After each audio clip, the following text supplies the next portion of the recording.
அன்பிற்குரிய மாதா தொலைக்காட்சி நேயர்களே, இன்று நாம் சந்திக்கவிருக்கும் ஆலயம்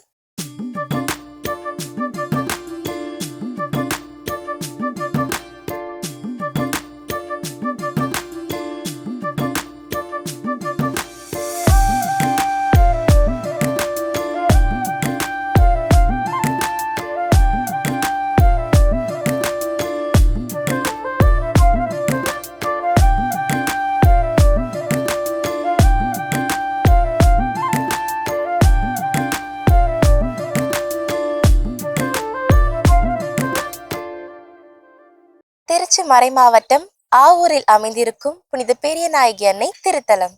ஆவூரில் குடிகொண்ட அன்பு நாயகி, அனைவரையும் அரவணைப்பாய் எங்கள் நாயகி, அண்டி வந்த மக்களுக்கு உலக நாயகி, வீரமாமுனிவர் கண்ட பெரிய நாயகி.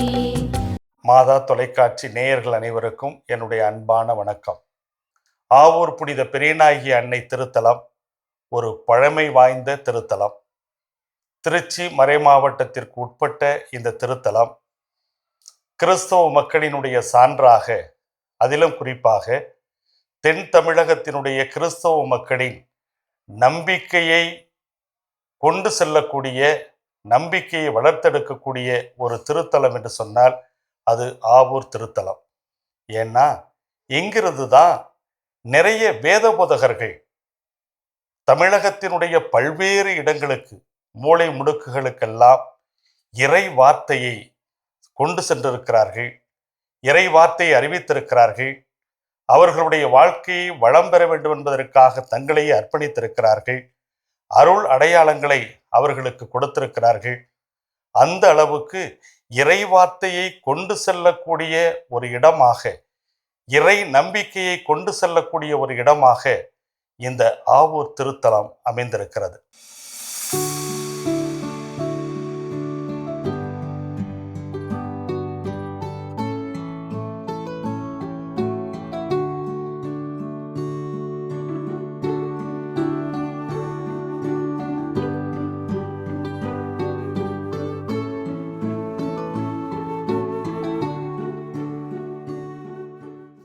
மரவ நாட்டில தன்னுடைய உயிரை அர்ப்பணித்த புனித அருளானந்தர் தமிழை அதிகமாக இந்த மக்களினுடைய வாழ்வுக்காக கொண்டு சென்ற, தமிழை சிறப்பான விதத்திலே வளர்த்தெடுக்க உதவிய வீரமா முனிவர் அவர்களும் பணியாற்றிய பெருமைக்குரிய ஒரு தலம் அப்படின்னு சொன்னா அது ஆவூர் திருத்தலம் தான்.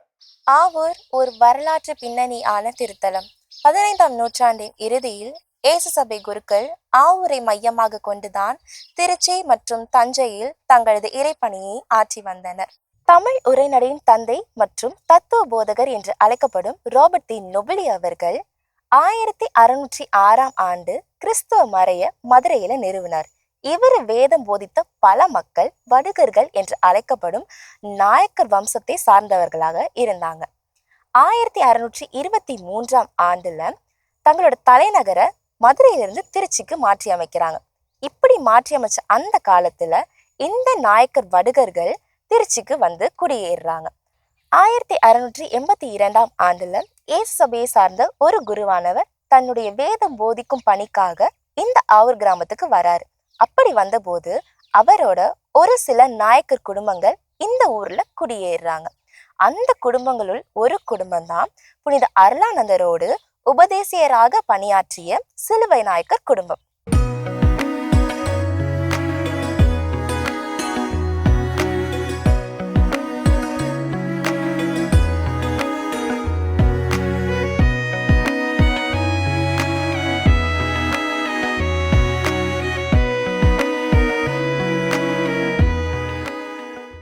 ஆவூர் அந்த காலத்துல கத்தலூர் தேவர் ராஜ்யத்தை சார்ந்து இருந்தது.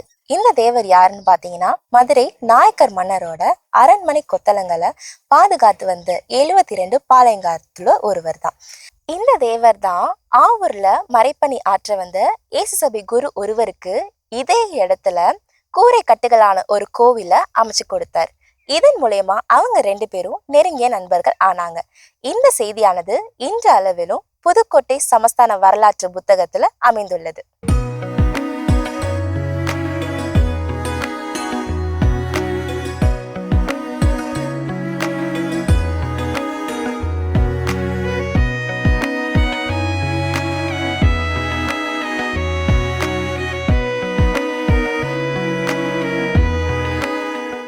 லூயிஸ் தே மெல்லோ என்னும் இயேசு சபை குருவிற்கு பின் பெரிய சஞ்சீவிநாதர் சுவாமி என்று அழைக்கப்பட்ட அருட்பணியாளர் வினான்சியஸ் பொச்சே 1691 ஆண்டு பிப்ரவரி மாதம் 10ஆம் நாள் ஆவூரின் பங்கு தந்தையாக நியமிக்கப்பட்டார்.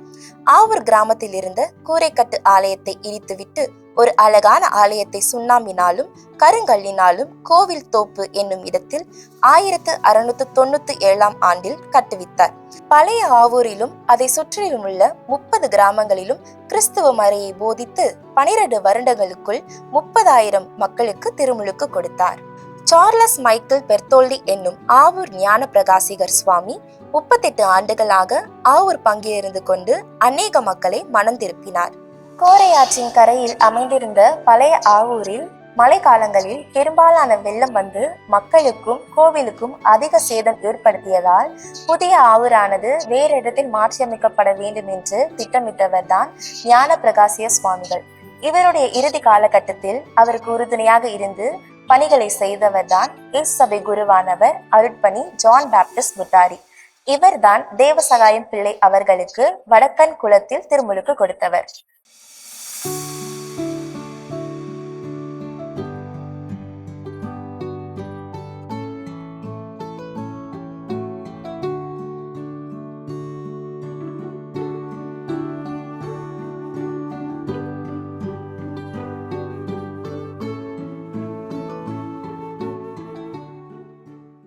ஆவூர் ஞான பிரகாச சுவாமிகளுக்கு பின்பு இயேசு சபையை சார்ந்த குருவானவர் அருட்பணி பிரான்சிஸ் ஹோமம் என்று அழைக்கப்படும் அருளானந்தர் பங்கு தந்தையாக பொறுப்பேற்றார். இவர் ஆவூரில் கூரைக்கட்டு வீடுகளை அமைத்து மக்களை குடியேற செய்தார். மேலும் கூரைக்கட்டு ஆலயத்தை அமைத்து பெரிய நாயகி மாதாவின் சுரூபத்தை ஸ்தாபித்து வைத்தார். ஆவூர்ல மரித்த இவரை ஞான பிரகாசியர் கல்லறைக்கு பக்கத்துல அடக்கம் செஞ்சாங்க. இவருக்கு பின்னாடி மதுரேந்திர சுவாமி என அழைக்கப்படுற அருட்பணியாளர் பிரான்சிஸ் கிளமெண்ட் தொமாசினி அவர்கள் ஆவூரோட பங்கு தந்தை ஆறாரு. இவர் பொறுப்பேற்ற சில காலத்திலேயே வழக்கம் போல மராட்டியர்கள் இந்த பகுதியை கொள்ளையடிக்க வந்தாங்க. ஆவூர் கூரைக்கட்டு கோவிலுக்கும் தீ வச்சு எரிச்சிட்டாங்க. உடனே ஒரு காரைக்கட்டு ஆலயத்தை கருங்கல்லினாலும் சுண்ணாம்பு சாந்தினாலும் கட்டணும்னு தீர்மானிச்சாங்க. 1747ஆம் ஆண்டு ஆகஸ்ட் மாதம் 10ஆம் நாள் ஆவூர் ஆலயத்துக்கு அஸ்திவாரம் போட்டு சிலுவை வடிவிலான ஆலயத்தை கட்டினாங்க. ஆனா மக்கள் உட்காருவதற்கு இடம் பத்தாததுனால தற்காலிகமாக ஆலயத்தோட முன்னாடி ஒரு கொட்டகை அமைச்சாங்க. ஏறக்குறைய 55 வருடங்களுக்கு பிறகுதான் கொட்டகைக்கு பதிலாக பெரிய மண்டபங்கள் பெரிய யாக பிற்காலத்துல கட்டினாங்க. பெரிய பரஞ்சோதிநாதர் என்று அழைக்கப்படுற அருட்பணியாளர் ஜான் பாப்டிஸ்ட் புட்டாரி 1751ஆம் ஆண்டுல ஆவூரோட பங்கு குருவாக மாற்றப்பட்டார். இவர் பல பகுதியில திருமறை ஏற்க காரணமாக விளங்கினார். இவர் சருகணி பங்கில் பணியாற்றியது குறிப்பிடத்தக்கது. இவருடைய கல்லறையை தரிசிக்க பின்னாள்ல புனிதரான மறைசாட்சி தேவசகாயம் பிள்ளையின் மனைவி ஞானப்பூ அவர்கள் ஆவூருக்கு திரு யாத்திரையாக வந்தாங்கன்னு பாரம்பரிய செய்திகள் குறிப்பிடுது. பிரெஞ்சு புரட்சியும் போர்ச்சுகல் மன்னருக்கும் திருத்தந்தையருக்கு இடையிலான அதிகார போட்டியும் மற்றும் இயேசு சபை தடை செய்யப்பட்டதுனால சில காலம் குறைஞ்ச எண்ணிக்கையில ஐரோப்பிய குருக்கள் தமிழகத்துல பணியாற்றினாங்க. ரோட்ரிகோஸ் என்ற குருவானவர் கோவாவிலிருந்து வந்து ஆலயத்தை தற்போது இருக்கும் பெரிய பீடத்தையும் குவிமாடத்தையும் கட்டினாரு. பெரிய யாகப்பர் பாதையில விட்டு சென்ற திருப்பண்டக அறையையும் ஆலயத்தில் இருபுறமும் வலதுபுறம் இடதுபுறம்னு இருக்க 2 ரெக்கை பகுதியிலையும் கட்டினாரு. 1831ஆம் ஆண்டுல மெக்கேல் மண்டபத்தை மூடி அதன் மேல ஒரு சாதாரண வில் மண்டபத்தை கட்டினாரு. 1832ஆம் ஆண்டுல வடக்கு திசையில கோவிலோட முகப்பை கட்டுறாரு. 1833ஆம் ஆண்டுல இருந்து 1834ஆம் ஆண்டு வரை தெற்கில் இருந்த நடுப்பீடத்தை பெரியதாக்கி அதனோட மரப்பலகை பீடத்திற்கு வண்ணம் தீட்டி தங்கமுலாம் பூசினாரு. 1835ஆம் ஆண்டுல பெரிய பீடத்திற்கு மேல 50 அடி உயரமுள்ள ஒரு பெரிய கம்பீரமான குவி மாடத்தையும் பில் மண்டபத்தையும் கட்டினாரு. இவ்வாலயமானது ஐரோப்பிய மற்றும் இந்திய கட்டிடக்கலை அம்சத்துடன் கட்டப்பட்டது. அருட்பணியாளர் ஜான் கார்டோஸ் மற்றும் சிங்கள குருவான நாபர்ட் போன்றோரோட பணியில தான் ஆவூர் மேலும் மேலும் வளர்ந்தது.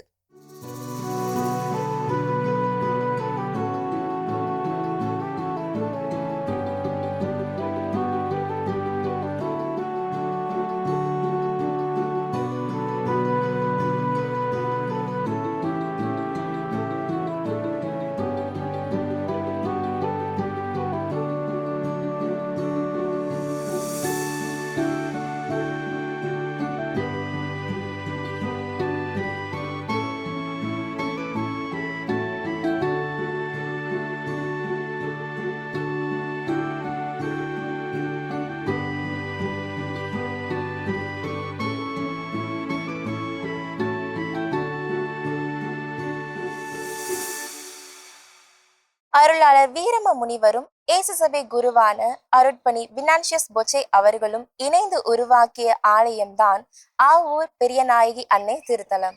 இங்கு ஆலயம் உருவாகி 12 ஆண்டுகளுக்குள்ளாக இது ஒரு புகழ் வாய்ந்த திருத்தலம் ஆயிற்று. இவ்வூரில்தான் முதலில் வீரமா முனிவரும் நவாப் சாந்தா சாஹிப்பும் சந்தித்து நெருங்கிய நண்பர்கள் ஆயினர். புனித அருளானந்தருக்கும் ஆவூருக்கும் ஒரு நெருங்கிய தொடர்பு உண்டு.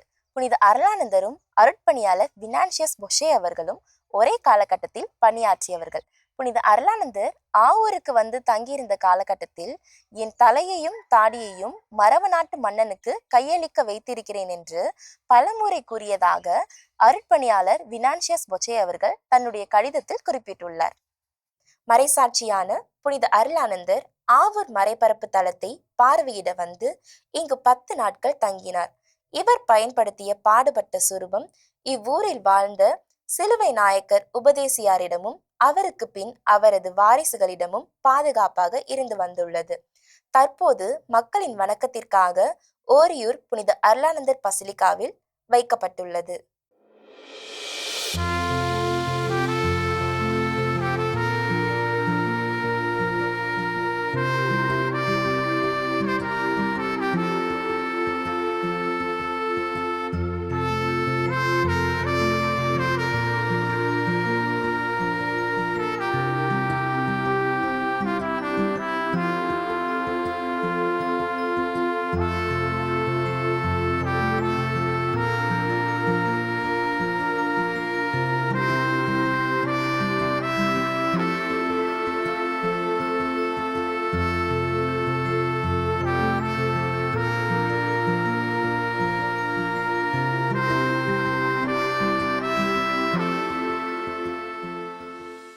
ஆலயத்தின் பீடம் எளிமையாக பழமையை பறைசாற்றும் வகையில் அழகுற அமைந்துள்ளது. பீடத்தின் நடுநாயகமாக நற்கர்ணை பேழையும் அதற்கு மேலே வீரம முனிவரால் கொண்டு வரப்பட்ட பெரியநாயகி அன்னையின் திருசுரூபமும் அதற்கு மேலே ஆலயத்தின் நுழைவு வாயிலிருந்து பார்க்கும் வண்ணம் அன்னையின் பெரிய சுரூபமும் அமைந்துள்ளது.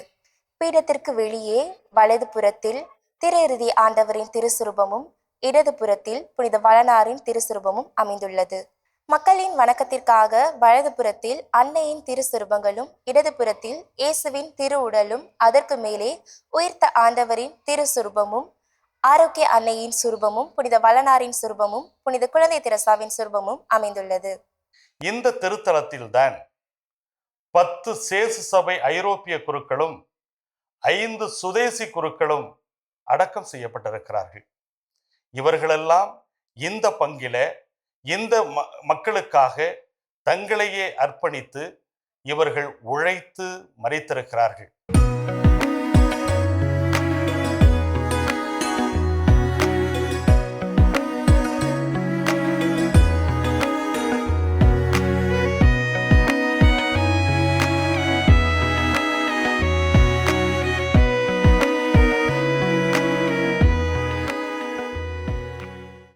நான் இங்க நின்றுட்டு இருக்க இடம் ரொம்ப பழமையானது, பாரம்பரியமிக்கதுன்னு கூட சொல்லலாம்.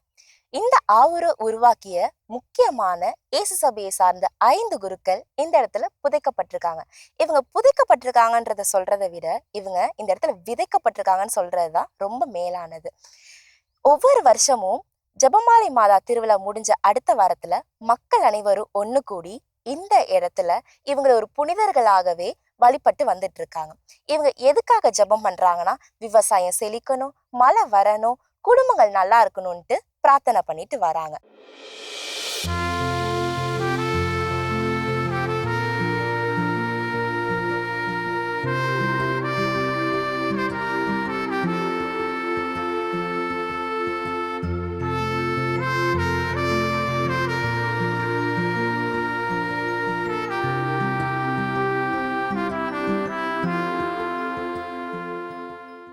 அன்னைக்கு சாயங்காலம் 5 மணிக்கு மக்கள் அனைவரும் இந்த இடத்துல ஒன்று கூடுறாங்க. பங்கு தந்தை அவர்கள் இந்த கல்லறையை மந்திரிச்சு ஜெபம் செய்து வராங்க.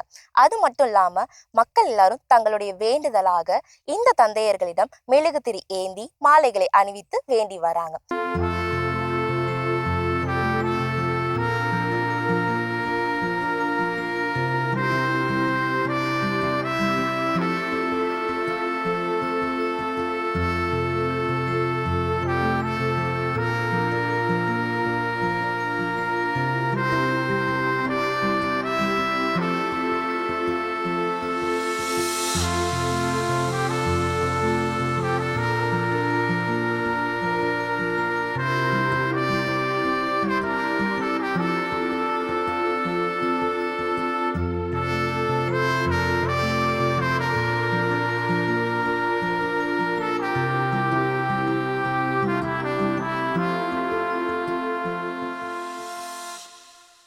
அதனைத் தொடர்ந்து பழைய ஆவூர் ஆலயம் இருந்த அந்த இடத்துல திருப்பலியானது நடைபெறுது. இந்த நிகழ்ச்சிக்கு ஏறக்குறைய பல மக்கள் இந்த சுற்று வட்டாரத்திலிருந்து கலந்துக்கிறாங்க. அவங்களுக்கு ஆவூரை சார்ந்த மக்கள் ஜாதி மதம் பேதம் எதுவுமே பார்க்காம தங்களோட அன்பின் விருந்த கொடுத்து மகிழ்றாங்க. நாம் இன்றைக்கு நினைவு கூறுகின்ற இந்த ஊரினுடைய வளர்ச்சிக்காக தங்களையே கையளித்த 5 குருமார்கள், இயேசு சபை 5 குருமார்கள் புனிதர்கள் அல்ல, ஆனால் மனிதர்கள், மனித இதயங்களை கொள்ளை கொண்டவர்கள்.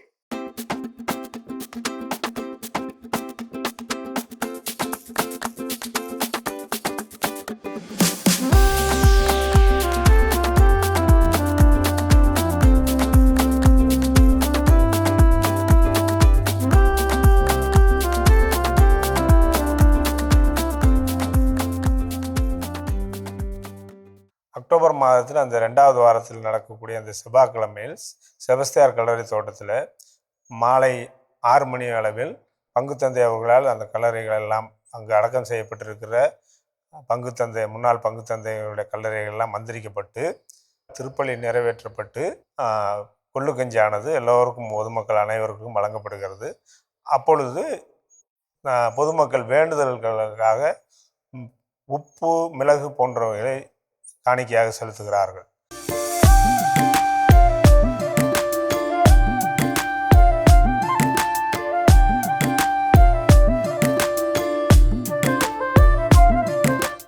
இந்த ஆவூரை பொறுத்த மட்டிலே 2 விழாக்களை கொண்டாடுகிறார்கள்.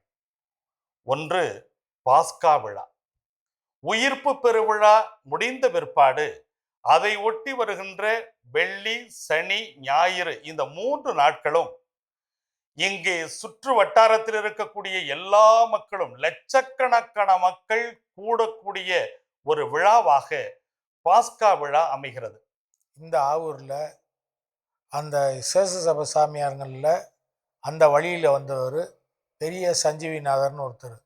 அவர் இந்த மக்களுக்கு புரியும்படியாக செய்யணும், பைபிள் புரியணும் மக்களுக்கு அப்படிங்கிறதுனால நாடக வடிவில் ஏதாவது செய்ய முடியுமான்னு முயற்சி பண்ணி, அதுக்காக அந்த அப்போல்லாம் ஃபேமஸாக இருந்தது பொம்மலாட்டம் மாதிரி வச்சு நடத்துறது. அந்த பொம்மைகளை வச்சு நாடக வடிவில் கொண்டு வந்தாங்க. அந்த சூழ்நிலையில் இவர் என்ன பண்ணாருன்னா, இந்த இயேசுநாதர் கல்தூணில் அடிக்கிறது இந்த மாதிரி இதெல்லாம் பொம்மையை வச்சு அந்த கல்தூணில் அடிக்கிற மாதிரிலாம் காமிச்சு மக்களை திசை திருப்பி கொண்டு வந்தார் கிறிஸ்தவ மதத்துக்கு. அதுக்கு பிற்பாடு நாளடைவில் என்ன ஆகி போச்சுன்னா, இதில் அப்போ ஒத்துழைப்பு கொடுத்தது மத்தியாஸ் முத்துப்பிள்ளைங்கன்னு ஒருத்தர் புகைவண்டி பணிமனையில் வேலை பார்த்துட்டு இருந்தார். அவருக்கு இந்த சாமியாரோட தொடர்பு இருந்தது. பாஸ்கா மாதிரி ஒரு நாடக வடிவில் நாம் அமைக்கணும் அப்படின்னு சொல்லி நாடக வடிவில் அமைச்சாங்க. அமைச்சு எந்தெந்த இதுக்கு சுருவம் பயன்படுத்த முடியுமோ அதுக்கு பயன்படுத்திட்டு மீதி காட்சிகளுக்கெல்லாம் மக்களை பயன்படுத்துகிறாங்க. அப்புறம் நாளடைவில் வடிவு வந்த பிற்பாடு இயேசுநாதர் வேஷமும் நானே போட்டு செஞ்சு பார்க்குறேன் அப்படிங்கிற ஒரு சூழ்நிலைக்கு வந்து அவரே நடிக்க ஆரம்பித்தார். வருடம் பெரிய வெள்ளிக்கிழமைக்கு அடுத்த வெள்ளிக்கிழமை இரவு முதல் பாஸ்கா இயேசுநாதர் இறக்குற வரையிலும் அடக்கம் பண்ணுற வரையிலும், அதுக்கு பிற்பாடு மறுநாள் வந்து நைட்டு வந்து இயேசுநாதர் உயிர்க்கிறது, அதுக்கு பிற்பாடு பாதாள பூசை முடிஞ்சோடனே அப்புறம் கேடயத்தில் வந்து சுருவத்தை எடுத்து வச்சு சுற்றி வருவாங்க. அதுக்குள்ளே கிட்டத்தட்ட ஒரு 4:30 மணி 5 மணி ஆகிடும். அது பிற்பாடு தொடர்ச்சியாக திருப்பலி கோயிலில் வச்சு வர்றவங்க வேண்டுதல் செலுத்திட்டு போயிடுவாங்க. சுருவம் வந்து அங்கே பாஸ்கு மேடையில் இருக்கும். நான் நின்றுட்டு இருக்க இந்த இடம் ஒரு பழமை வாய்ந்த முக்கியமான இடம்னு கூட சொல்லலாம். 1766ஆம் ஆண்டுல தர்மநாத சுவாமிகள் என்று அழைக்கப்படுற அருட்பணியாளர் பீட்டர் மச்சாட்டோ அவர்கள் உயிர்த்த ஆண்டவரோட திருத்தேர் பவனிய ஆரம்பிச்சு வச்சாரு. அன்றைய காலகட்டத்தில இருந்து இன்று வரைக்கும் மக்கள் அதை தொன்று தொட்டு நடத்தி வராங்க. இது ஒரு பாரம்பரியமான விஷயமா பாக்குறாங்க. பாஸ்கா திருவிழாவோட இறுதி நாளான ஞாயிற்றுக்கிழமையில மதியம் 1 மணி அளவுல உயிர்த்த ஆண்டவரோட திருசுரூபமானது பாஸ்கா மேடையிலிருந்து எடுத்து வரப்பட்டு இந்த இடத்துல வைக்கப்பட்டு அருட்பணியாளரால மந்திரிக்கப்படுது. இந்த இரு பலகைகளை பயன்படுத்தி தான் மந்திரிக்கப்பட்ட உயிர்த்த ஆண்டவரோட திருசுரூபமானது 60 அடி உயரம் உள்ள தேருக்கு மாற்றியமைக்கப்படுது. தேரானது 1 மணி அளவுல இந்த இடத்துல இருந்து புறப்பட்டு ஆலயத்தோட தேர் விதிகள்ல வலம் வந்து 2 மணி அளவுல இதே இடத்துல நிலைநிறுத்தப்படுது. இந்த திருவிழாவுக்கு பல்லாயிரக்கணக்கான மக்கள் பல ஊர்ல இருந்து வந்து கலந்துக்கிறாங்க. இதுல இன்னும் குறிப்பா சொல்லணும்னா பிற சமய சகோதரர்கள் இந்த திருவிழாவுல முழு ஈடுபாடோட விரதம் இருந்து வேண்டுதல் வச்சு கலந்துக்கிறாங்க.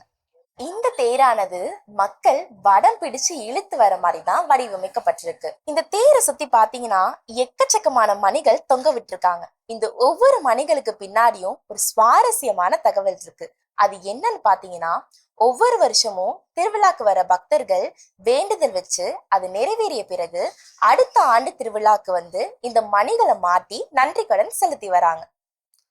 2வது விழா அது புனித பெரியநாயகி அன்னையினுடைய விண்ணேற்பு பெருவிழா. இங்கே இந்த ஆலயம் விண்ணேற்பு அன்னைக்காக கொடுக்கப்பட்ட காரணத்தினால் விண்ணேற்பு அன்னையினுடைய பெருவிழாவை கொடியேற்றி 10 நாட்கள் நவநாட்கள் ஒப்பு கொடுத்து தேர் இழுத்து அந்த அன்னையை அந்த தேரிலே வைத்து 10 நாட்களும் சிறப்பான விதத்திலே அவர்கள் கொண்டாடுகிறார்கள். கோடான கோடி மக்கள் குறை தீரவே தினந்தோறும் தேடி வரும் மக்கள் அல்லவா. கோடான கோடி மக்கள் குறை தீரவே தினந்தோறும் தேடி வரும் மக்கள் அல்லவா. கூடி வந்து திருப்பாதம் சரணாவதால் ஆனந்த கானம் இங்கு அழைப்பாயுதே. நாங்கள் ஒவ்வொரு மாதத்தினுடைய முதல் சனிக்கிழமை அன்று முற்பகல் 11 மணிக்கு இங்கே அன்னையினுடைய நவநாள் திருப்பலியை நாங்கள் நிறைவேற்றுகிறோம். குணமளிக்கும் வழிபாடு நடைபெறுகிறது. எல்லா மக்களுக்கும் அவர்களுக்காக நாங்கள் வேண்டுகிறோம். வரக்கூடிய எல்லா மக்களுக்கும் அறுசுவை உணவு ஆனது கொடுக்கப்படுகிறது. தாராள உள்ளம் கொண்டு நிறைய மக்கள் நீங்கள் வர்ற மக்களுக்கெல்லாம் அறுசுவை உணவு கொடுங்கள் என்று சொல்லி அள்ளி அவர்கள் கொடுத்து கொண்டிருக்கிறார்கள். அந்த வகையில்தான் இந்த புனித பெரியநாயகி அன்னையினுடைய மகிமையும் மாட்சியும் அவர்கள் செய்யக்கூடிய அற்புதமும் எல்லா மக்களுக்கும் தற்பொழுது தெரிந்து கொண்டிருக்கின்ற காரணத்தினால் எல்லா மக்களுமே இந்த ஆவூர் புனித பெரியநாயகி அன்னை திருத்தலத்தை நாடி வந்து கொண்டிருக்கிறார்கள். 1980ஆம் ஆண்டு அப்போதைய பங்கு தந்தையாக இருந்த GF ஆரோக்கியசாமி அவர்களால் வீரமாமுனிவர் சிலையானது ஊருக்கு முகப்பு வாயிலில் திறந்து வைக்கப்பட்டது. 2003ஆம் ஆண்டு அப்போதைய பங்கு தந்தையாக இருந்த ஃபாதர் குழந்தைசாமி அடிகளார் அவர்கள் இந்த சிலையை மீண்டும் புதுப்பித்து செய்து அன்றிலிருந்து இன்று வரை சுமார் 50 ஆண்டு காலத்துக்கு மேலாக வீரமாமுனிவர் இளையோர் இயக்கத்தின் மூலமாக அது வீரமாமுனிவர் பிறந்தநாள் விழா சிறப்பாக கொண்டாடப்பட்டு வருகிறது.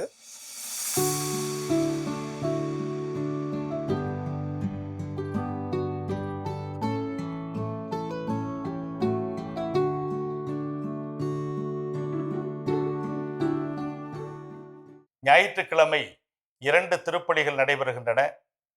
மற்ற வார நாட்களில காலை திருப்பலி நடைபெற்று கொண்டிருக்கிறது. அதேபோல ஒவ்வொரு வாரமும் சனிக்கிழமை அன்னை பெரியநாயகி அன்னைக்காக நவநாள் திருப்பலியானது ஒப்புக் கொடுக்கப்படுகிறது. வீரமா முனிவர் அவர்களால் கட்டப்பட்டு அந்த பழம்பெருமை வாய்ந்த இந்த திருத்தலத்திற்கு தாராளமாக நீங்களும் வாருங்கள். வந்து அந்த புனித பெரியநாயகி அன்னையினுடைய அளப்பெரிய ஆசிரையும் அருளையும் அவருடைய பரிந்துரையின் வழியாக பெற்று செல்ல உங்கள் அனைவரையும் அன்போடு அழைக்கிறேன்.